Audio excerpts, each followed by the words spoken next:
Hello student, Kalyani IAS academy के online platform पर आपका स्वागत है। मैं हूं लखन दायमा, आपको एमपीपीएससी मेंस एग्जाम के लिए सेकंड पेपर का फर्स्ट पार्ट पढ़ा रहा हूं, जिसका नाम है संविधान, शासन व्यवस्था, राजनीति तथा प्रशासनिक संरचना। फ्रेंड, आज मैं आपको पढ़ाने वाला हूं नीति आयोग के बारे में, जो आपको एमपीपीएससी मेंस एग्जाम की दृष्टि से बहुत ही महत्वपूर्ण है। ठीक है, तो चलिए इसको शुरू करते हैं। नीति आयोग को, जो नीति आयोग होता है तो इसका फुल फॉर्म आपको याद रखना है सबसे पहले तो, कि नीति आयोग का फुल फॉर्म क्या होता है। तो नीति आयोग का फुल फॉर्म होता है नेशनल इंस्टीट्यूशन ट्रांसफॉर्मिंग इंडिया। ये आपको इसका फुल फॉर्म भी याद रखना होगा। ठीक है, अब जो नीति आयोग है, तो नीति आयोग का गठन कब किया गया था? तो नीति आयोग का गठन फ्रेंड 1 जनवरी 2015 को केंद्र सरकार के द्वारा योजना आयोग के स्थान पर किया गया था। इसका अर्थ क्या है? इसका अर्थ है कि इससे पहले योजना आयोग कार्यरत था। योजना आयोग को समाप्त कर भारत सरकार की ओर से इस नीति आयोग की स्थापना की गई है। ठीक है, तो केंद्र सरकार के या हमारे मंत्रिमंडल के प्रस्ताव के द्वारा इस नीति आयोग की स्थापना की गई है। यह न तो संवैधानिक निकाय है और न ही हमारा वैधानिक निकाय है, अर्थात इसका न तो संविधान में प्रावधान है और न ही हमारे संसद के अधिनियम के तहत इसका गठन किया गया है। ठीक है, तो इसका गठन या इसकी स्थापना कैसे हुई है फ्रेंड? तो आपको याद रखना है कि इसका गठन सिर्फ हमारी केंद्र सरकार या हमारे मंत्रिमंडल के प्रस्ताव के द्वारा इसको गठित किया गया है और इसकी डेट आपको याद रखना होगा 1 जनवरी 2015 को। इसके बाद यह सरकार के थिंक टैंक के रूप में सेवाएं देगा तथा कार्य करेगा एवं केंद्र सरकार और राज्य सरकार को नीति निर्माण के संबंध में प्रासंगिक, महत्वपूर्ण तथा तकनीकी परामर्श या सलाह भी उपलब्ध कराएगा। ये आपको ध्यान रखना फ्रेंड, ये नीति आयोग के महत्वपूर्ण कार्य और उसके बारे में हमने आपको बताए हैं। ठीक है, अब इसके बाद देखिए कि जो नीति आयोग होता है तो इसकी संरचना किस प्रकार की होगी। तो इसकी संरचना में हम देखते हैं कि इसमें एक अध्यक्ष होते हैं। तो अध्यक्ष इसका कौन होगा? तो इसके अध्यक्ष हमारे प्रधानमंत्री होते हैं। तो हमारे भारत के प्रधानमंत्री नीति आयोग के अध्यक्ष होते हैं, ये आपको ध्यान रखना है। इसके बाद में इसके प्रथम अध्यक्ष कौन बनाए गए थे? तो प्रधानमंत्री नरेंद्र मोदी इस नीति आयोग के प्रथम अध्यक्ष बनाए गए थे, ये आपको ध्यान रखना फ्रेंड। इसके बाद में जो गवर्निंग काउंसिल होती है, तो इसकी गवर्निंग काउंसिल में कौन कौन होगा? तो इसके गवर्निंग काउंसिल में सभी राज्यों के मुख्यमंत्री इसके सदस्य होंगे। इसके बाद जो संघ शासित प्रदेश हैं या संघ राज्य क्षेत्र होते हैं, उनके उपराज्यपाल या केंद्र शासित प्रदेशों के उपराज्यपाल ये इसके सदस्य होंगे। किसके? गवर्निंग काउंसिल के। ठीक है, तो जिन केंद्र शासित प्रदेशों में विधानसभा है, वहां के मुख्यमंत्री इसके सदस्य होंगे। ये आपको ध्यान रखना है फ्रेंड, किसके सदस्य होंगे? तो गवर्निंग काउंसिल के। इसके बाद फिर अगला आता है विशेष आमंत्रित सदस्य। तो विभिन्न क्षेत्रों के विशेषज्ञ को इसमें विशेष आमंत्रित सदस्य के रूप में नियुक्त किया जाएगा और ये किसके द्वारा नामित होंगे? तो ये हमारे प्रधानमंत्री के द्वारा नामित होंगे विशेष आमंत्रित सदस्य। ठीक है फ्रेंड, तो एग्जाम में आपसे जैसा क्वेश्चन पूछा जाए वैसा आपको आंसर देना है। ठीक है, अगर 3 नंबर में आपसे पूछा जा रहा है कि नीति आयोग के बारे में लिखिए 3 नंबर में, तो आपको सिर्फ इसका गठन का वर्ष लिखना है। ठीक है, और मंत्रिमंडल के प्रस्ताव के द्वारा इसको गठित किया गया है। ठीक है, और किसके स्थान पर? तो योजना आयोग के स्थान पर इसको गठित किया गया है। ठीक है, फिर इसके बाद में अगर 5 नंबर में पूछा जाता है तो 5 नंबर में इसका गठन का वर्ष लिखना है, संरचना लिखना है। ठीक है, और इसके बाद में जितने भी इसके अध्यक्ष हैं, उपाध्यक्ष हैं, सदस्य हैं, CEO हैं, ये इसकी संरचना आपको लिखनी होगी। ठीक है, इसके बाद फिर देखिए इसमें इसका जो पूर्णकालिक संगठनात्मक ढांचा होता है, तो इस पूर्णकालिक संगठनात्मक ढांचे में प्रधानमंत्री के अध्यक्ष होने के साथ साथ और भी इसमें सदस्य होते हैं। तो इसमें देखिए एक इसमें उपाध्यक्ष होता है। ठीक है, और यह उपाध्यक्ष किसके द्वारा नियुक्त किया जाता है? तो यह उपाध्यक्ष हमारे प्रधानमंत्री के द्वारा नियुक्त किया जाता है, ये आपको ध्यान रखना फ्रेंड। ठीक है, इसके बाद इसमें जो सदस्य होते हैं, तो सदस्य कैसे होंगे? तो इसमें सदस्य पूर्णकालिक होते हैं। ठीक है, इसके बाद इसके पदेन सदस्य कौन कौन होंगे? तो पदेन सदस्य का अर्थ होता है कि जो पद पर रहते हुए कार्य करते हैं, ऐसे सदस्यों को पदेन सदस्य के नाम से जानते हैं। तो ये पदेन सदस्य कौन होंगे? तो इसमें केंद्रीय मंत्रिपरिषद से अधिकतम 4 सदस्य प्रधानमंत्री के द्वारा इसमें नामित किए जाएंगे, ये आपको ध्यान रखना फ्रेंड। अब इसके बाद में इस नीति आयोग के जो प्रथम उपाध्यक्ष बनाए गए थे उनका नाम आपको ध्यान रखना है अरविंद पनगड़िया। ये नीति आयोग के प्रथम उपाध्यक्ष थे।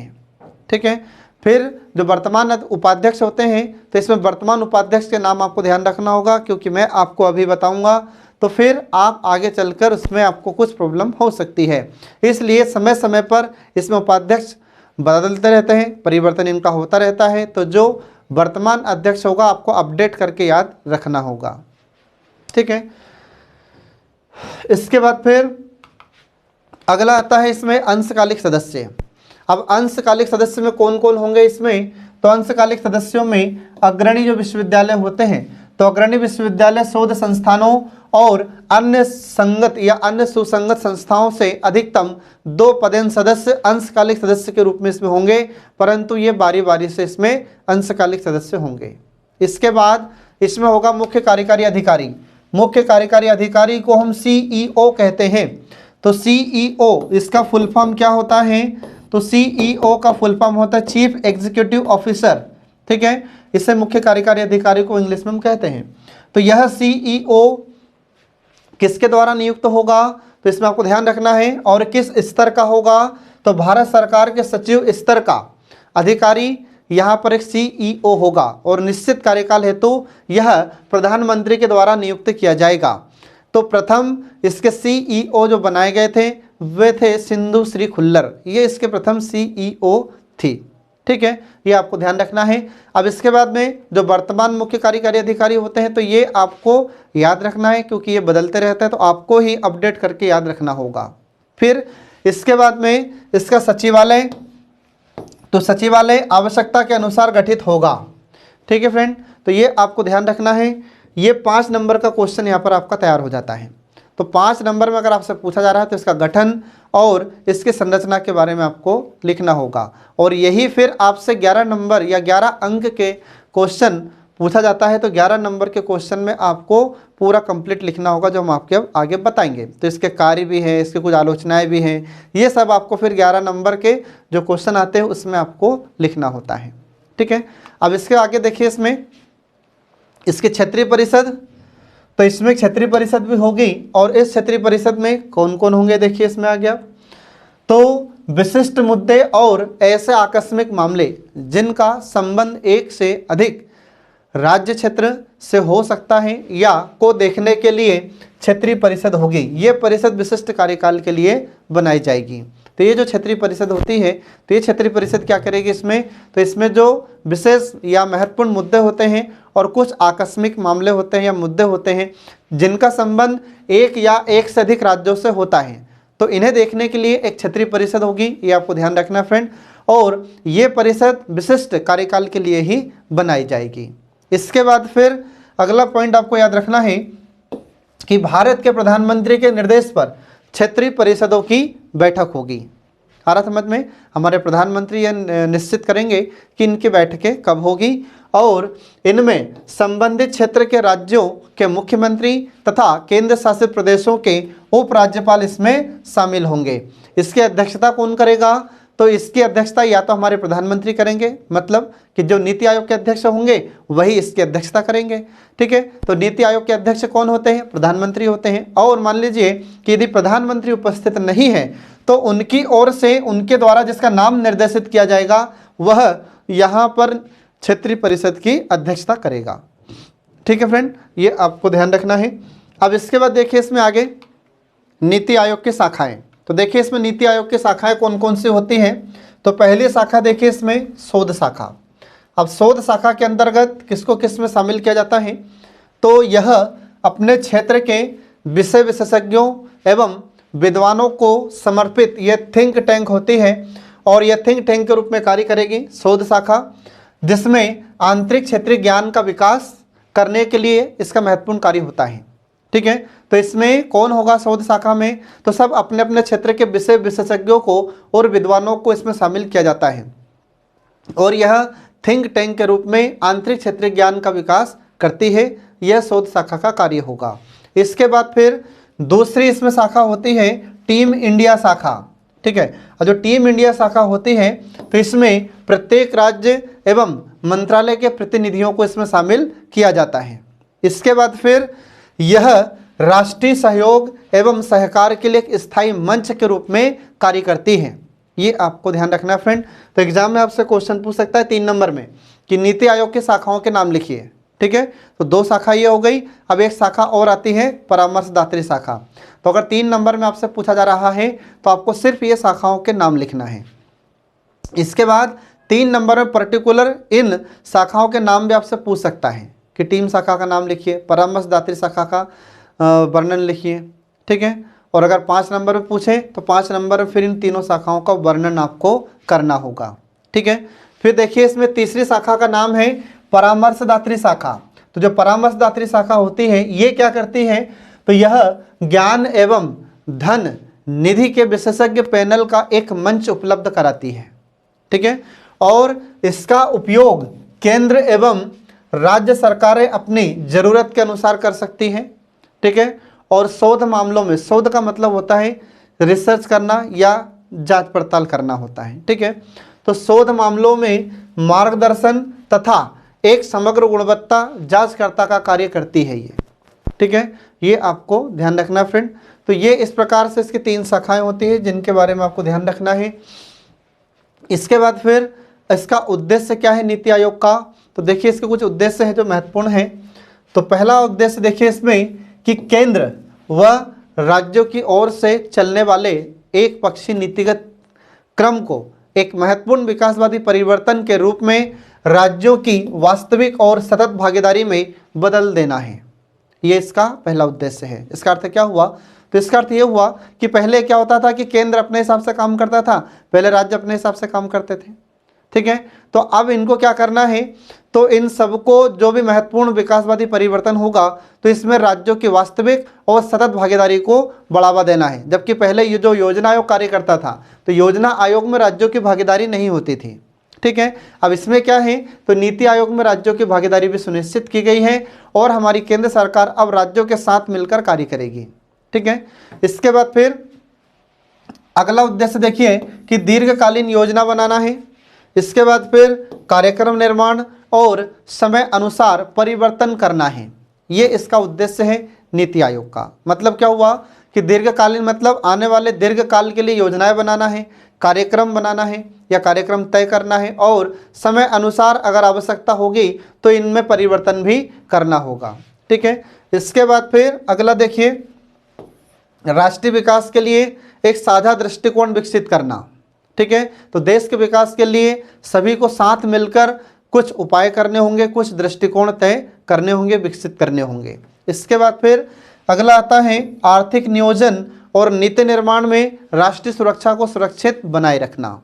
ठीक है फ्रेंड, तो ये आपको ध्यान रखना है, ये इसके उद्देश्य हैं। इसके अलावा और भी इसके उद्देश्य हैं जो आगे देखिए इसमें। तो अगला पॉइंट आता है कि विकास प्रक्रिया में निर्देश और रणनीतिक परामर्श देना।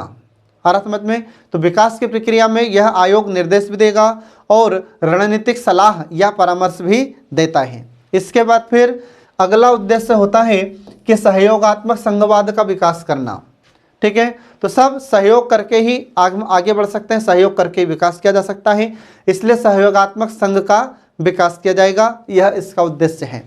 इसके बाद फिर अगला आता है ग्राम स्तर पर व्यावहारिक योजना बनाने में सहयोग एवं योजनाओं के विकास में मदद करना। ठीक है, इसके बाद फिर अगला पॉइंट आता है इसमें कि राष्ट्रीय और अंतर्राष्ट्रीय विशेषज्ञों, प्रैक्टिशनरों आदि के माध्यम से ज्ञान एवं नवाचार को विकसित करना है या इसे बढ़ावा देना है। ठीक है, तो हमारे भारत के विशेषज्ञ तो हैं ही इसमें शामिल, साथ साथ अगर आवश्यकता महसूस हुई तो जो इंटरनेशनल लेवल के स्पेशलिस्ट होते हैं, विश्व स्तर के विशेषज्ञ होते हैं, उन्हें भी शामिल किया जाएगा और जो प्रैक्टिशनर्स होंगे उन्हें भी शामिल किया जाएगा और उनके ज्ञान का लाभ लिया जाएगा जिससे नवाचार को बढ़ावा दिया जा सके। नवाचार का मतलब क्या है, जो नई नई तकनीकी होती है उसको बढ़ावा दिया जा सके और ज्ञान को विकसित किया जा सके। ठीक है, इसके बाद फिर अगला उद्देश्य है कि कार्यक्रमों और नीतियों के कार्यान्वयन हेतु प्रौद्योगिकी एवं क्षमता का निर्माण तथा विकास करना है। मतलब कार्यक्रमों को बढ़ावा देने के लिए और जो नीति है या जो भी नीतियाँ होती है उन नीतियों को एग्जीक्यूट करने के लिए, लागू करने के लिए, उनके क्रियान्वयन या कार्यान्वयन करने के लिए प्रौद्योगिकी का प्रयोग किया जाएगा और इसके बाद में क्षमता निर्माण का विकास किया जाएगा। ठीक है फ्रेंड, ये आपको ध्यान रखना है। इसके बाद फिर देखिए इसमें अगला आता है नीति आयोग के कार्य। जो एग्जाम में आपसे पूछा जाए वही आपको उत्तर लिखना होगा, तब आपको अंक ज़्यादा प्राप्त होते हैं। ठीक है, अगर आपसे एग्जाम में पूछा गया है 5 अंक में यह क्वेश्चन पूछा जा सकता है कि नीति आयोग के उद्देश्य लिखिए, तो जो हमने आपको उद्देश्य बताए हैं यही उद्देश्य आपको परीक्षा में लिखना होगा। ऐसा नहीं करना है आपको कि उद्देश्य पूछे जा रहे हैं और आप उसके कार्य लिख रहे हैं, तो आपको अंक प्राप्त नहीं होंगे। ठीक है, इसके बाद देखिए नीति आयोग के कार्य। तो नीति आयोग के कार्य देखिए इसमें, तो इसके प्रमुख कार्य निम्नलिखित हैं। तो कौन कौन से कार्य हैं आपको ध्यान रखना होगा। और हमारा जो नीति आयोग है अब यह क्या है, तो यह नीति निर्माता के रूप में कार्य करेगा। यह एक नीति निर्माता संस्था है हमारे भारत के स्तर पर। ठीक है, हमारे भारत के लिए नीति निर्माण का कार्य यह नीति आयोग अब करेगा। तो इसके कुछ कार्य हैं फ्रेंड। तो पहला कार्य देखिए इसका कि यह अत्याधुनिक संसाधन केंद्र के रूप में कार्य करेगा या कार्य करना एवं सतत विकास के क्षेत्र में सुशासन एवं सर्वोत्तम चलन पर हुए शोध के कोष के रूप में कार्य करना, ये इसका कार्य होगा। आ रहा समझ में, ये आपको ध्यान रखना फ्रेंड। इसका मतलब क्या हुआ, तो इसका मतलब यह हुआ कि अत्याधुनिक संसाधन के केंद्र के रूप में यह कार्य करेगा। इसके बाद सतत मतलब निरंतर विकास के क्षेत्र में यह सुशासन को बढ़ावा देगा और जो सर्वोत्तम चलन पर जो शोध हुए हैं उसके कोष के रूप में भी कार्य करेगा। अगला इसमें आता है कार्य कि कार्यक्रमों एवं पहल के कार्यान्वयन का सक्रिय रूप से अनुश्रवण किया जाएगा। आ समझ में, मतलब जो भी कार्यक्रम चलाए जा रहे हैं और जो पहल की गई है उसका कार्यान्वयन, उसका क्रियान्वयन या उसको एग्जीक्यूट सक्रिय रूप से किया जाएगा तथा उसकी समीक्षा भी समय समय पर की जाएगी और साथ ही जरूरी से संसाधनों की पहचान भी की जाएगी। तो जो संसाधन महत्वपूर्ण है उसकी पहचान भी की जाएगी, जिससे कि वितरण की सफलता की संभावना को मजबूती प्रदान की जा सके। आ रहा समझ में, तो जितने भी संसाधन हैं उनकी पहचान की जाएगी जिससे कि सभी राज्यों को समान रूप से उसका वितरण किया जा सके और इसकी संभावना को भी मजबूती प्राप्त हो सके या मजबूती प्रदान की जा सके। ठीक है, ये इसके कार्य होते हैं नीति आयोग के। और भी इसके कार्य हैं, तो देखिए इसमें आगे। तो अगला कार्य होता है कि राज्यों की सक्रिय सहभागिता से राष्ट्रीय विकास की प्राथमिकताओं, क्षेत्रों एवं रणनीतियों के प्रति साझे दृष्टिकोण का विकास करना। इसका अर्थ क्या हुआ, इसका अर्थ यह होता है कि इसमें राज्यों की भागीदारी को सुनिश्चित किया जाएगा, राज्यों की सक्रिय सहभागिता को निश्चित किया जाएगा, जिससे राष्ट्रीय विकास की प्राथमिकताओं एवं क्षेत्रों एवं रणनीति के प्रति साझा दृष्टिकोण का विकास किया जाएगा। मतलब कि अब हमारी केंद्र सरकार और राज्य सरकार अब साथ मिलकर रणनीति तैयार करेंगे देश के विकास के लिए। पहले क्या होता था कि हमारी केंद्र सरकार अकेले ही रणनीति बनाती थी, अकेले ही नीतियाँ बनाती थी और उन्हें लागू कर देती थी। लेकिन अब क्या होगा, अब हमारी केंद्र सरकार और हमारी राज्य सरकार दोनों ही मिलकर रणनीतियाँ बनाएंगे और दोनों ही मिलकर नीतियाँ तैयार करेगी और दोनों ही मिलकर इसे लागू भी करेंगे, जिससे हमारे देश का विकास और शीघ्र होगा। ठीक है, अगला देखिए इसमें अगला है सहकारी संघवाद स्थापित करने के लिए सतत आधार पर राज्यों के साथ उचित सहयोग, पहलों एवं प्रक्रिया को बढ़ावा देना। आ रहा समझ में, तो जो सहकारी संघवाद होता है उसे स्थापित किया जाएगा और स्थापित करने के लिए सतत आधार पर मतलब निरंतर आधार पर राज्यों के साथ उचित सहयोग किया जाएगा, उचित सहयोग को बढ़ावा दिया जाएगा, पहल की जाएगी और प्रक्रियाओं को भी बढ़ावा दिया जाएगा।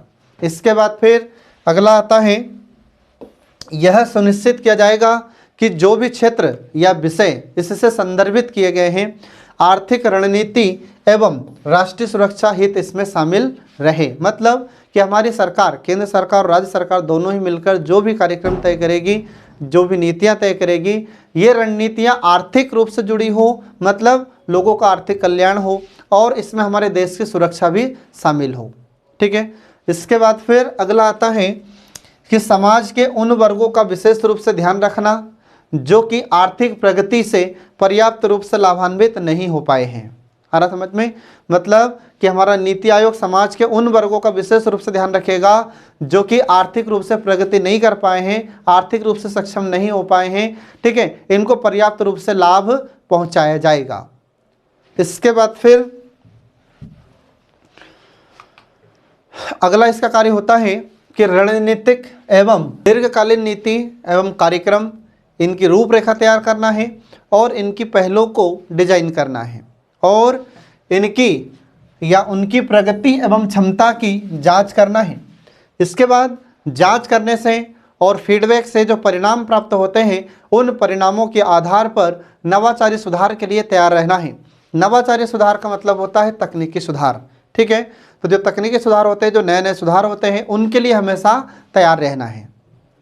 इसके बाद फिर अगला कार्य होता है कि प्रमुख हितधारकों एवं राष्ट्रीय एवं अंतर्राष्ट्रीय समान सोच वाले थिंक टैंक के साथ ही शैक्षिक नीतिगत शोध संस्थाओं के बीच साझेदारी को या समन्वय को बढ़ावा देना है एवं आवश्यक सलाह देना है, ठीक है। तो ये नीति आयोग के कार्य होते हैं फ्रेंड, जो आपको याद रखना है। तो एग्जाम में अगर आपसे 5 अंक में अगर क्वेश्चन पूछा जा रहा है कि नीति आयोग के कार्य लिखिए, तो आपको सिर्फ नीति आयोग के कार्य लिखना है, ठीक है। तो जैसा आपसे क्वेश्चन पूछा जाए वैसा आपको आंसर लिखना है। अब अगला देखिए, इसमें नीति आयोग के स्तंभ। तो नीति आयोग के स्तंभ कितने होते हैं? तो नीति आयोग अभिशासन के 7 स्तंभों पर आधारित है। तो इसके 7 स्तंभ कौन कौन से हैं? तो इसमें देखिए, पहला स्तंभ होता है कि सभी का समावेशन, मतलब कि इसमें सभी को शामिल किया जाना चाहिए, सभी का समावेश इसमें आवश्यक हो। तो इसमें देखिए, तो सभी समूहों की समावेशिता, मतलब सभी समूह को इसमें शामिल किया जाएगा, जिसमें अनुसूचित जाति, अनुसूचित जनजाति और अन्य पिछड़ा वर्ग एवं अल्पसंख्यकों को भी इसमें शामिल किया जाएगा और इन पर विशेष ध्यान रखा जाएगा, ठीक है। इसके बाद फिर आता है दूसरा। तो दूसरा स्तंभ होता है समानता। तो समानता से तात्पर्य यहाँ पर क्या है कि युवाओं के लिए अवसर की समानता प्रदान की जाएगी। तो सभी युवाओं को समान अवसर प्रदान किया जाएगा, ये इसका नीति आयोग का दूसरा स्तंभ है। तीसरा है पारदर्शिता। तो पारदर्शिता का अर्थ होता है जानकारी का खुलापन, ठीक है। मतलब सरकार जो भी कार्य करेगी वह जनता को स्पष्ट दिखाई देगा, ठीक है। तो पारदर्शिता के अंतर्गत देखिए, प्रौद्योगिकी के माध्यम से पारदर्शिता स्थापित कर सरकार को जवाबदेही एवं उत्तरदायी अथवा सुलभ बनाना है। मतलब कि जो सरकार होगी तो सरकार को उत्तरदायी सरकार बनाना है, सरकार को जवाबदेह सरकार बनाना है और सरकार को अच्छी सरकार बनाना है। इसी से हमारे भारत में अभिशासन को या अच्छे शासन को लाया जा सकता है। अभिशासन या सुशासन, ठीक है, इसका अर्थ होता है अच्छा शासन, जिसमें शासक भी शासित होता है, वह अभिशासन या सुशासन कहलाता है। अब इसके बाद देखिए, इसमें अगला स्तंभ है लोक कल्याण। तो लोक कल्याण के अंतर्गत क्या होगा? तो इसमें जन समर्थक एजेंडा तैयार किया जाएगा जो कि समाज के साथ साथ व्यक्तियों की आकांक्षाओं की भी पूर्ति करता हो। आ रहा समझ में? तो इसमें जन समर्थक एक एजेंडा तैयार करेगा नीति आयोग, जो कि समाज के साथ साथ व्यक्ति के जो इच्छाएं होती हैं उनकी पूर्ति भी अवश्य करता है। इसके बाद फिर अगला आता है अति सक्रियता। इसमें देखिए, तो नागरिकों की ज़रूरतों का अनुमान कर प्रत्युत्तर के प्रति आगे बढ़कर सक्रियता दिखाना। मतलब क्या हुआ? तो नागरिकों की जो ज़रूरत होगी उसका अनुमान लगा जाएगा और इसके बदले में या इसके उत्तर के बदले में उत्तर के प्रति आगे बढ़कर सक्रियता को देखा जाएगा। मतलब सक्रिय रूप से कार्य किया जाएगा, एक्टिव होकर कार्य किया जाएगा। इसके बाद में फिर अगला आता है सहयोग। तो नागरिकों की संलग्नता के माध्यम से सहभागी होना। आ रहा समझ में? तो इसमें हमारे भारतीय नागरिकों को भी शामिल किया जाएगा और उनके संलग्नता के माध्यम से ही कार्य किया जाएगा, ठीक है। इसमें हमारे नागरिकों को, भारतीय नागरिकों को भी सहभागी बनाया जाएगा। इसके बाद फिर सशक्तिकरण। तो सशक्तिकरण मतलब सभी पक्षों में महिला सशक्तिकरण। तो सशक्तिकरण का मतलब होता है सशक्त करना, मजबूत बनाना, ठीक है। तो इसमें जो भी पिछड़ा हुआ वर्ग है उसको सशक्त बनाया जाएगा। इसके बाद फिर जो महिलाएं हैं, महिलाओं को भी सशक्त किया जाएगा, इसमें मजबूत बनाया जाएगा आर्थिक रूप से। इसके बाद में शैक्षणिक रूप से, राजनीतिक रूप से, इन सभी रूपों के आधार पर महिलाओं को सशक्त किया जाएगा इसमें भी, ठीक है। तो ये आपको ध्यान रखना है फ्रेंड। तो ये नीति आयोग के स्तंभ हैं जिसके आधार पर हमारे भारत में अभिशासन को बढ़ावा मिलेगा। अब इसके बाद देखिए इसके मार्गदर्शक सिद्धांत। तो नीति आयोग कार्यों के संपादन के लिए निम्नलिखित निर्देश देता है। ठीक है, तो कौन कौन से सिद्धांत ये देता है हमारा नीति आयोग? तो देखिए इसमें पहला है जन सहभागिता। तो जन सहभागिता का मतलब होता है लोगों की सहभागिता, नागरिकों की सहभागिता। तो इसमें नागरिकों को भी सहभागी बनाया जाएगा, जिससे हमारे भारत में विकास की प्रक्रिया को बढ़ावा मिलेगा। ठीक है, तो देखिए इसमें विकास प्रक्रिया को जन संचालित बनाकर जागृत एवं सहभागी नागरिकों को सुशासन का वाहक बनाना, मतलब होता है कि इसमें हमारे भारतीय नागरिकों को शामिल किया जाएगा। तो जो जागरूक और जिम्मेदार हमारे भारत के नागरिक हैं उन्हें सहभागी इसमें बनाया जाएगा, जिससे हमारे भारत में सुशासन को जल्द से जल्द लाया जा सके। इसके बाद फिर अगला आता है सुशासन। तो सुशासन का अर्थ मैं आपको पहले भी बता चुका हूँ। सुशासन का अर्थ होता है अच्छा शासन। ठीक है, जिसको हम रामराज्य कहते हैं, जिसका अर्थ होता है कि जिसमें शासक भी शासित हो। ठीक है, इसे कहते हैं सुशासन। फिर से सुन लीजिए, सुशासन का अर्थ है अच्छा शासन, राम राज्य, या फिर जिसमें शासक भी शासित हो, ये सुशासन का अर्थ होता है। तो देखिए इसमें सुशासन कैसे आएगा? तो जब जानकारी का खुलापन हो, मतलब सरकार कोई भी कार्य करे तो स्पष्ट जनता को पता चले। पारदर्शी, सरकार के द्वारा जो भी कार्य किए जाते हैं उनकी जानकारी जनता तक पहुँचे। ठीक है, इसके बाद फिर उत्तरदायी सरकार हो, फिर सक्रिय सरकार हो, इसके बाद में उद्देश्यपूर्ण अभिशासन शैली को बढ़ावा दिया जाए। ठीक है, तो ये सब नीति आयोग के मार्गदर्शक सिद्धांत हैं। तो जो आपसे क्वेश्चन पूछा जाए फ्रेंड, वही आपको उत्तर लिखना होगा। अगर आपसे पूछा जा रहा है परीक्षा में कि नीति आयोग के मार्गदर्शक सिद्धांत लिखिए, तो आपको सिर्फ मार्गदर्शक सिद्धांत ही लिखना है। ठीक है, अब इसके बाद देखिए इसमें अंत्योदय। अंत्योदय मतलब जो भी पंक्ति में अंतिम व्यक्ति है उसका उदय, उसका विकास, उसकी प्रगति करना, यही अंत्योदय होता है। ठीक है, तो फिर इसका अर्थ क्या होता है? तो इसका अर्थ होता है कि जो गरीब वर्ग होता है, ठीक है, जो पिछड़ा हुआ वर्ग है, वंचित वर्ग है, उनका विकास करना है, उनकी शीघ्र अतिशीघ्र उनकी प्रगति करना है। ठीक है, ये हमारी सरकार का, ये हमारी नीति आयोग का उद्देश्य होगा। ये ऐसे सिद्धांत या ऐसे मार्गदर्शक सिद्धांत हमारा नीति आयोग देता है। तो देखिए इसमें क्या होता है अंत्योदय में? तो गरीबों तथा वंचितों की सेवा एवं उनका उत्थान करना, उनका विकास करना। तो जो वंचित वर्ग है, गरीब वर्ग है, उसका विकास करना है, उसका उत्थान करना है। ठीक है, और यह अवधारणा किसके द्वारा दी गई थी अंत्योदय की अवधारणा? तो पंडित दीनदयाल उपाध्याय के अंत्योदय विचार के अनुसार है यह। तो पंडित दीनदयाल ने कहकर गए थे कि हमारे भारत में ऐसे गरीब वर्ग हैं, वंचित वर्ग हैं, जो पिछड़े हैं, तो इनका विकास करना बहुत ज़रूरी है। और इसी पंक्ति के जो लोग होते हैं उन्हीं को उन्होंने अंत्योदय कहा था। तो अंत्योदय का मतलब ये होता है कि जो अंतिम व्यक्ति है उसका उदय करना है, उसका उत्थान करना है। ठीक है, तो इसमें पंडित दीनदयाल उपाध्याय के विचारों को शामिल करके इन गरीबों का, इन वंचित वर्गों का विकास करना है, उत्थान करना है। अगला देखिए इसमें समावेशिता। समावेशिता का अर्थ होता है शामिल करना है। तो इसमें असुरक्षित एवं संवेदनशील वर्गों को सशक्त बनाना है, मतलब मजबूत बनाना है। ठीक है, इसके बाद फिर इनकी पहचान करना है और पहचान के आधार पर या पहचान आधारित हर प्रकार के भेदभाव, लिंग, क्षेत्र, धर्म, जाति अथवा वर्ग को समाप्त करना है। क्योंकि हमारे भारत में ये कई प्रकार की समस्याएं हैं। तो लिंग के आधार पर हमारे भारत में भेदभाव किया जाता है। ठीक है, पुरुष और महिलाओं में भेदभाव किया जाता है। क्षेत्र के आधार पर भेदभाव होता है, धर्म के आधार पर भेदभाव होता है, जाति के आधार पर भेदभाव किया जाता है। इसके बाद में वर्ग के आधार पर भी भेदभाव होता है। तो इन सभी भेदभावों को समाप्त करना है। इसके बाद फिर देखिए अगला ग्राम। तो विकास प्रक्रिया से गांव को या ग्रामों को जोड़ना है और हमारे नैतिक बोध, संस्कृति की ताकत और ऊर्जा को अर्जित करना है। ठीक है फ्रेंड, तो हमारे भारत में ज़्यादातर अभी भी गांव ही है और जब तक गांव का विकास नहीं होगा तब तक देश का विकास नहीं होगा।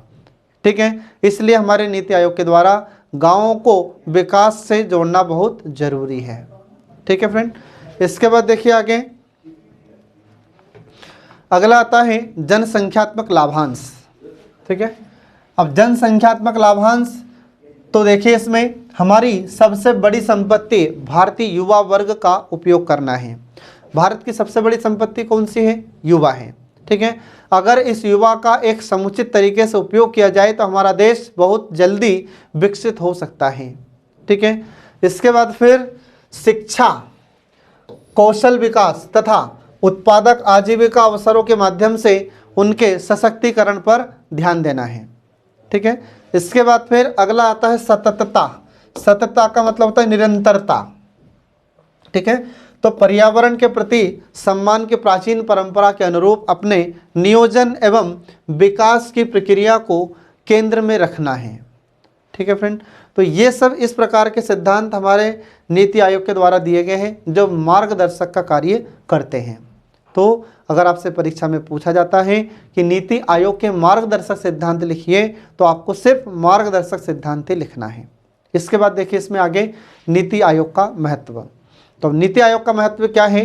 तो पहला महत्व होता है प्रतिस्पर्धात्मक संघवाद, ठीक है।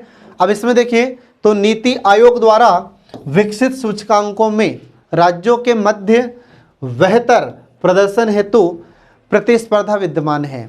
इसका अर्थ है कि हमारे नीति आयोग के द्वारा कुछ विकसित सूचकांक में राज्यों के बेहतर प्रदर्शन को दिखाया जाता है कि किस राज्य का अच्छा प्रदर्शन रहा है, किस राज्य ने अधिक उन्नति की है, ये इन सभी को बताया जाता है। तो इसके लिए हमारे नीति आयोग के द्वारा कुछ सूचकांक तैयार किए जाते हैं।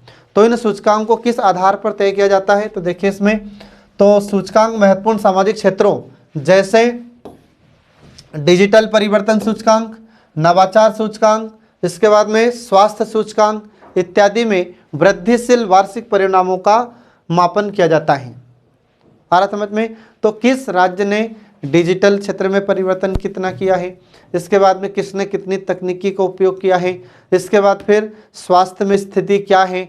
तो इन सभी के आधार पर राज्यों को मापा जाता है, ठीक है, या उनके वार्षिक परिणामों को मापा जाता है, ठीक है फ्रेंड। तो ये होता है प्रतिस्पर्धात्मक संघवाद। इसके बाद फिर अगला आता है ज्ञान एवं नवाचार का केंद्र, ठीक है। तो ज्ञान का अर्थ आप समझते ही हैं, और नवाचार क्या होता है? तो जो भी नई नई तकनीकी होती है, जो भी नए नए सुधार होते हैं उसी को कहते हैं नवाचार, ठीक है। तो ज्ञान एवं नवाचार का केंद्र, तो यह देखिए फिर इसमें आगे तो यह एक सूचना कोष के रूप में कार्य करता है क्योंकि यह सभी राज्यों में सर्वोत्तम कार्यप्रणालियों के संकलन, संचालन तथा उनके अनुकरण करने में संलग्न है। आ रहा समझ में? जो नीति आयोग होता है तो यह क्या करता है? तो यह एक सूचना कोष होता है, ठीक है, और सूचना कोष के रूप में यह कार्य भी करता है, ठीक है। और यह सभी राज्यों में सर्वोत्तम कार्यप्रणाली का संकलन भी करता है, संचालन भी करता है और अनुकरण करने में भी संलग्न है, ठीक है। इसके बाद फिर अगला आता है संतुलित क्षेत्रीय विकास करना। अब संतुलित क्षेत्रीय विकास का मतलब क्या होता है कि हमारे भारत में जितने भी राज्य हैं तो इन सभी का समान विकास करना है, तब तो हमारा भारत विकसित होगा। अगर कुछ राज्यों का विकास कर दिया जाए और कुछ राज्यों का विकास ना हो तो ऐसे स्थिति में भारत विकसित नहीं होगा। तो भारत विकसित कब होगा? जब सभी राज्यों का समान विकास होगा, सभी राज्यों का संतुलित विकास होगा, ठीक है।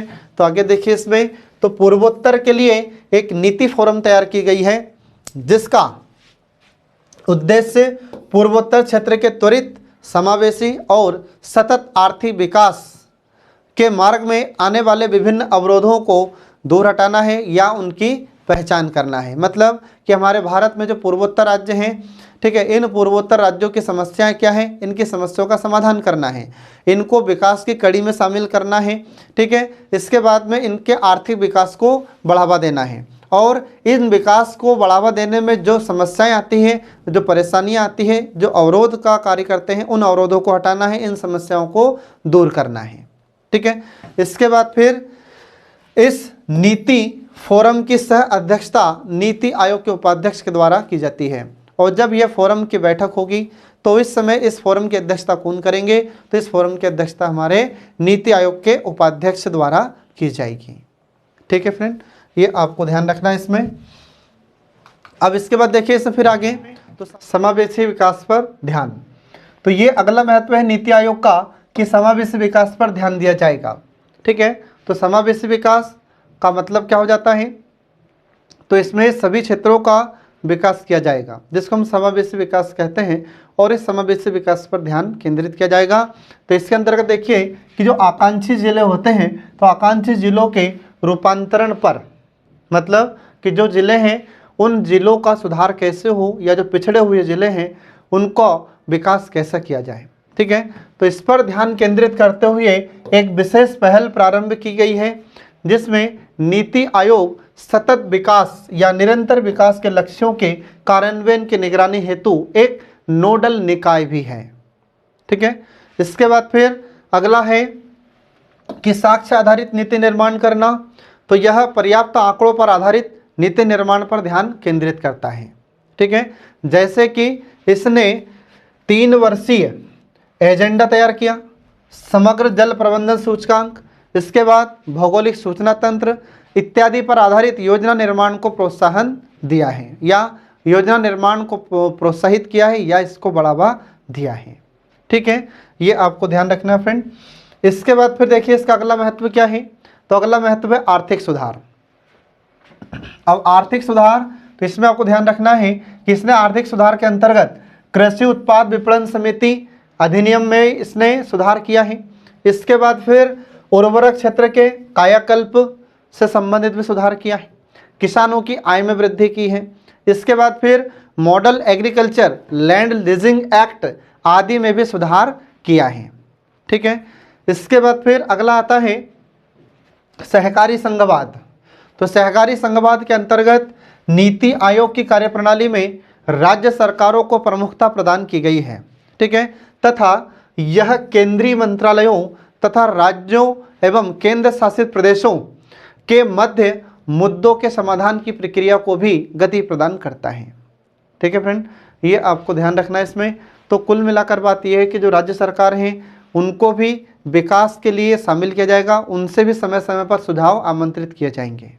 ठीक है, ये आपको ध्यान रखना है।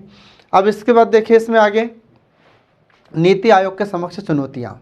ठीक है, अब नीति आयोग के समक्ष चुनौतियाँ कौन कौन सी हैं।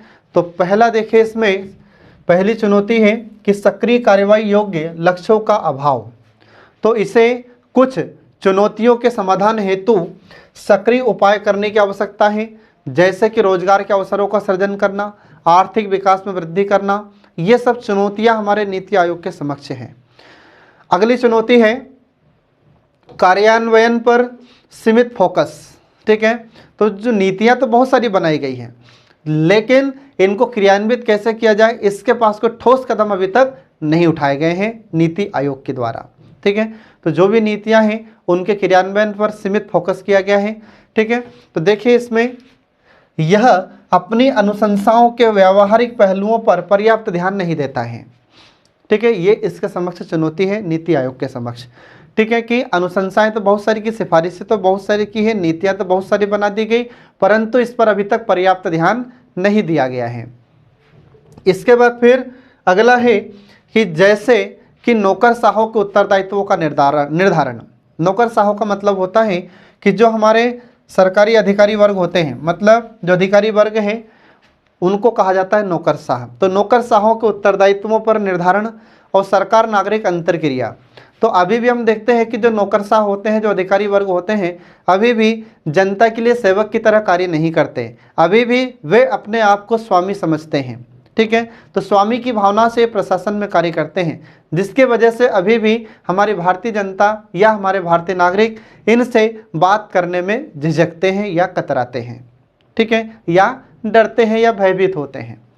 फिर सरकार नागरिक अंतरक्रिया, मतलब अभी भी हम देखते हैं कि सरकार और जो नागरिक होते हैं इनके बीच में अभी भी ठीक से समन्वय स्थापित नहीं हो पाया है। ठीक है, इसके बाद देखिए इसमें आगे, तो अगला आता है समृद्ध राज्यों का पक्ष।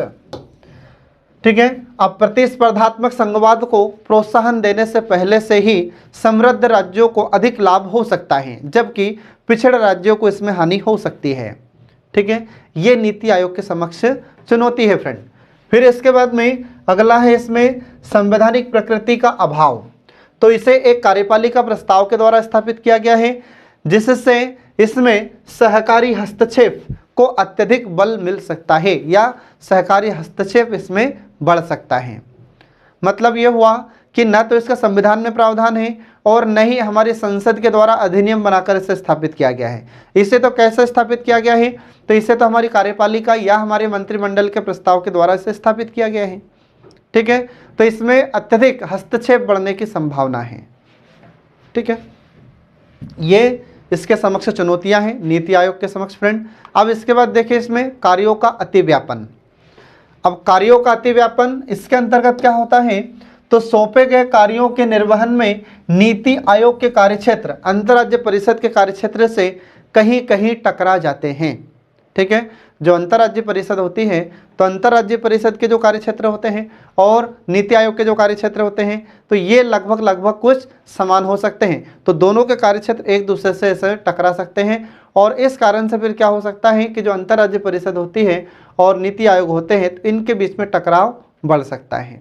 इसके बाद फिर जो अंतर्राज्य परिषद होती है तो अंतर्राज्य परिषद एक संवैधानिक निकाय होता है और वर्तमान में अंतर विभागीय समन्वय की जिम्मेदारी कैबिनेट सचिव के कार्यालय पर होती है और इसके लिए समन्वय प्राप्त करना बहुत मुश्किल हो जाता है। ठीक है, तो एक तरफ हम देखते हैं कि जो अंतर्राज्य परिषद होती है यह एक संवैधानिक निकाय है, दूसरी तरफ नीति आयोग एक कैसा निकाय है, तो यह गैर संवैधानिक निकाय है। मतलब इसका न तो संविधान में प्रावधान है और न ही हमारी संसद के द्वारा अधिनियम बनाकर इसे स्थापित किया गया है। तो यह एक गैर संवैधानिक निकाय है और अंतर्राज्य परिषद एक संवैधानिक निकाय है। अब दोनों के कार्य होंगे तो दोनों के कार्य कुछ समान हो रहे हैं जिसकी वजह से इनमें टकराव बढ़ सकता है। अब इनके बीच में समन्वय स्थापित करने के लिए एक कैबिनेट सचिव का कार्यालय है, तो कैबिनेट सचिव का कार्यालय इसके लिए कार्य करता है, लेकिन फिर भी इनके बीच में समन्वय करना मुश्किल हो जाता है। ठीक है, तो ये सब हमारे नीति आयोग के समक्ष चुनौतियां हैं फ्रेंड। अब इसके बाद देखिए नीति आयोग से संलग्न कार्यालय। अब नीति आयोग से जुड़े हुए दो कार्यालय हैं, तो दो कार्यालयों के नाम आपको ध्यान रखना है। तो पहले कार्यालय का नाम है राष्ट्रीय श्रम अर्थशास्त्र शोध एवं विकास संस्थान और दूसरा है कार्यालय का नाम विकास अनुश्रवण एवं मूल्यांकन कार्यालय। ये दोनों ही कार्यालय कहाँ पर स्थित है, दिल्ली में। ठीक है, ये आपको ध्यान रखना है फ्रेंड। अब देखिए इसमें पहला कार्यालय, तो पहला कार्यालय का नाम है राष्ट्रीय श्रम अर्थशास्त्र शोध एवं विकास संस्थान, जिसे इंग्लिश में कहा जाता है national institute of labour economics and development. इसे शॉर्ट फॉर्म में हम नीलेर्ड के नाम से जानते हैं। क्या कहते हैं, इसे नीलेर्ड कहा जाता है शॉर्ट फॉर्म में। ठीक है, तो ये जो नीलेर्ड है इससे पहले इस संस्था का नाम क्या था, इस इंस्टीट्यूट का नाम क्या था, तो इससे पहले यह संस्थान को क्या कहते थे, तो इससे पहले यह institute of applied man power research के नाम से जाना जाता था, जिसे शॉर्ट फॉर्म में हम IAMR के नाम से जानते थे। और इसकी स्थापना कब की गई थी, तो इसकी स्थापना 1962 में 1962 में की गई थी। फिर 2014 में इसका नाम बदलकर, किसका नाम बदलकर, IAMR का 2014 में नाम बदलकर नीलेर्ड कर दिया जाता है। और यह नीलेर्ड वर्तमान में क्या है, तो यह नीलेर्ड वर्तमान में national institute of labour economics and development है। ठीक है, इसके बाद फिर यह नीति आयोग से संलग्न एक केंद्रीय स्वशासी संगठन है। ठीक है फ्रेंड, तो नीति आयोग से जुड़ा हुआ है और यह एक केंद्रीय संगठन है, ये आपको ध्यान रखना है फ्रेंड। ठीक है, तो एग्जाम में 3 नंबर में आपसे क्वेश्चन पूछा जा सकता है कि नीति आयोग से जुड़े हुए 2 कार्यालय कौन से हैं, तो आपको सिर्फ इन कार्यालयों का नाम लिखना है। ठीक है, और अगर आपसे 5 अंक में पूछा जाता है तो फिर आपको ये लिखना होगा नीलेर्ड के बारे में। फिर इसका उद्देश्य भी आपको बताना होगा। तो नीलेर्ड का उद्देश्य क्या है, तो इसका पहला उद्देश्य है कि मानव संसाधन की प्रकृति, विशेषताओं एवं उपयोग के बारे में शोध, शिक्षा, प्रशिक्षण एवं परामर्श के माध्यम से ज्ञान को बढ़ावा देना है। ये इसका उद्देश्य है नीलेर्ड का। आ रहा समझ में। दूसरा उद्देश्य है कि शोध एवं आंकड़ों का संग्रहण करना, तो शोध करना है और इसके बाद उससे जो आंकड़े प्राप्त होंगे उनको सबको इकट्ठा करना है, एकत्रित करना है। इसके बाद फिर अगला उद्देश्य है कि मानव संसाधन विकास तथा अनुश्रवण एवं मूल्यांकन करना। ठीक है, तो मानव संसाधन का विकास करना है, इसके बाद में उनका मूल्यांकन करना है समय समय पर। इसके बाद फिर अगला आता है, तो अगला उद्देश्य है कि मानव पूंजी नियोजन के सभी पक्षों में शिक्षण एवं प्रशिक्षण प्रदान करना। ये इस कार्यालय के उद्देश्य होते हैं। तो कुल मिलाकर फ्रेंड बात है इसमें कि मानव विकास पर जोर देना है, ठीक है, या मानव के विकास या नागरिकों के विकास के लिए महत्वपूर्ण कदम उठाना है, ये इसका मुख्य उद्देश्य है। इसके बाद फिर देखिए दूसरा कार्यालय, तो दूसरे कार्यालय का नाम है विकास अनुश्रवण एवं मूल्यांकन कार्यालय। जिसको इंग्लिश में कहा जाता है development monitoring and evaluation office, जिसको शॉर्ट फॉर्म में कहा जाता है DMEO, ये इसे शॉर्ट फॉर्म में कहा जाता है, ठीक है। तो ये DMEO ये तो बाद में हुआ, इससे पहले ये कौन से संगठन के नाम से जाना जाता था, ये आपको ध्यान रखना है। तो 1954 में 1954 में केंद्र सरकार के द्वारा वित्त पोषित कार्यक्रमों एवं योजनाओं के स्वतंत्र, ठीक है, तो योजनाओं के स्वतंत्र एवं वस्तुनिष्ठ मूल्यांकन के लिए कार्यक्रम मूल्यांकन स्थापना की गई थी। तो इसका नाम क्या था, तो इसका नाम था कार्यक्रम मूल्यांकन संगठन। तो यहाँ पर जो योजना लिखा है ना, तो ये योजनाओं को योजनाओं लिख लेना, ठीक है, थोड़ी सी टाइपिंग मिस्टेक है इसमें, ठीक है, योजनाओं, ठीक है फ्रेंड। तो जो आज हम वर्तमान में DMEO देख रहे हैं, तो वर्ष 1954 में यह संगठन किस रूप में स्थापित था, तो 1954 में कार्यक्रम मूल्यांकन संगठन की स्थापना की गई थी, जिसे प्रोग्राम इवैल्यूएशन ऑर्गेनाइजेशन कहा जाता था।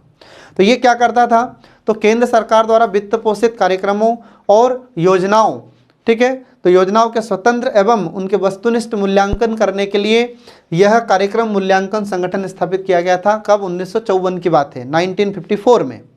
फिर इसके बाद में इसी का नाम परिवर्तित किया जाता है, या इसी के स्थान पर इसका नाम क्या किया गया है, तो देखिए, तो विकास अनुश्रवण एवं मूल्यांकन कार्यालय की स्थापना 2015 में की गई थी। तो इसने किसका स्थान लिया है, तो इसने DMEO ने प्रोग्राम इवैल्यूएशन ऑर्गेनाइजेशन का स्थान लिया है, ठीक है, ये आपको ध्यान रखना है फ्रेंड। अब इसके बाद देखिए इसमें इसके कार्य क्या हैं, तो आपको याद रखना है कि जो कार्यक्रम मूल्यांकन संगठन था, इसका विलय किस में कर दिया, DMEO में इसका विलय कर दिया गया है, ठीक है। तो अब वर्तमान में सिर्फ DMEO ही कार्य कर रहा है। तो इसके कुछ कार्य देखिए, तो पहला कार्य है इसमें कि सरकार प्रायोजित कार्यक्रमों के कार्यान्वयन का अनुश्रवण करना, ये इसका पहला कार्य हुआ। मतलब सरकार के द्वारा जो भी कार्य किए जाएंगे उनका कार्यान्वयन करना है और उसकी समीक्षा करना है, जांच करना है। फिर इसके बाद देखिए इसमें दूसरा कार्य है कि मंत्रालयों को मूल्यांकन अध्ययनों के लिए विचारार्थ विषयों के प्रकल्प में सहायता देना, ठीक है। जो मंत्रालय होते हैं, तो मंत्रालयों का जो मूल्यांकन होगा उसके अध्ययन के लिए विचार विषयों के संबंध में सहायता देना है। इसके बाद फिर SDO की प्रगति और कार्यान्वयन का अनुश्रवण करना है, तथा जो सहकारी संघवाद होता है उसकी भावनाओं को प्रोत्साहित करना है, ठीक है। इसके बाद फिर अगला है सरकारी कार्यक्रमों का मूल्यांकन संचालित करना है, ठीक है फ्रेंड। जो भी सरकारी कार्यक्रम होंगे उनका मूल्यांकन करना है, ठीक है, ये इसका उद्देश्य होता है या इसका कार्य होता है DMEO का, ठीक है फ्रेंड, ये आपको ध्यान रखना है। इसके बाद फिर अब अगला देखिए इसमें नीति आयोग एवं सहकारी संघवाद, ठीक है। अब नीति आयोग और हमारा जो सहकारी संघवाद होता है, तो इसमें देखिए आगे, तो नीति आयोग की स्थापना वास्तव में सहकारी संघवाद के महत्वपूर्ण लक्ष्य को हासिल करने के लिए ही की गई थी। मतलब हमारी जो सरकारी संगठन होता है, तो सरकारी संगठन के महत्वपूर्ण लक्ष्यों की प्राप्ति करने के लिए ही नीति आयोग की स्थापना की गई है। इसके बाद सुशासन पर चलकर मजबूत राज्यों के माध्यम से समर्थ राष्ट्र का निर्माण करना है, ठीक है। तो सुशासन का अर्थ हो जाता है अच्छा शासन, राम राज्य, जिसमें शासक भी शासित हो, ठीक है। तो ऐसे सुशासन के रास्ते पर चलकर मजबूत राज्यों के माध्यम से एक समर्थ राष्ट्र का निर्माण करना है। इसके बाद फिर कुछ लक्ष्य ऐसे भी होते हैं जिन्हें हासिल करने के लिए राज्यों का सहयोग आवश्यक होता है। बिना राज्यों के सहयोग के लक्ष्य प्राप्त नहीं किया जा सकते। कुछ ऐसे लक्ष्य होते हैं, ठीक है फ्रेंड, ये आपको ध्यान रखना है। इसके बाद फिर आगे देखिए इसमें कि केंद्र सरकार और राज्य सरकार बराबरी के स्तर पर मिलजुल कर काम करें। तो कैसे काम करें, तो इसके लिए कुछ पॉइंट आपको ध्यान रखना है। 2 पॉइंट है इसमें। तो पहला पॉइंट देखिए कि केंद्र एवं राज्य द्वारा राष्ट्रीय विकास के एजेंडे पर संयुक्त रूप से एक होकर कार्य करना है, ठीक है। तब जाकर हमारा भारत तेजी से विकास करेगा और जल्द से जल्द भारत विकसित होगा। इसके बाद फिर दूसरा पॉइंट है इसमें कि केंद्रीय मंत्रालयों के साथ राज्यों के दृष्टिकोण की पैरवी एवं अनुशंसा करना। ठीक है फ्रेंड, तो दोनों सरकारें जब साथ मिलकर कार्य करेगी, इस प्रकार के कार्य करेगी, तो हमारा देश और जल्दी विकसित होगा, ऐसी हम कामना करते हैं। ठीक है फ्रेंड, तो इस प्रकार से यहाँ पर हमारा यह नीति आयोग समाप्त हो जाता है। तो आई होप आप लोग इसको बहुत अच्छे से समझ के होंगे और आपकी आगामी परीक्षाओं में निश्चित सफलता के लिए देखते रहिए हमारे कल्याणी आईएएस एकेडमी के सभी वीडियोस, जो आपको परीक्षा में अधिक से अधिक अंक दिलाने में महत्वपूर्ण भूमिका अदा करते हैं। तो हम शीघ्र ही आपके लिए लेकर जल्दी से जल्दी अगला वीडियो लेकर प्रस्तुत होंगे। तब तक के लिए जय हिंद, जय भारत।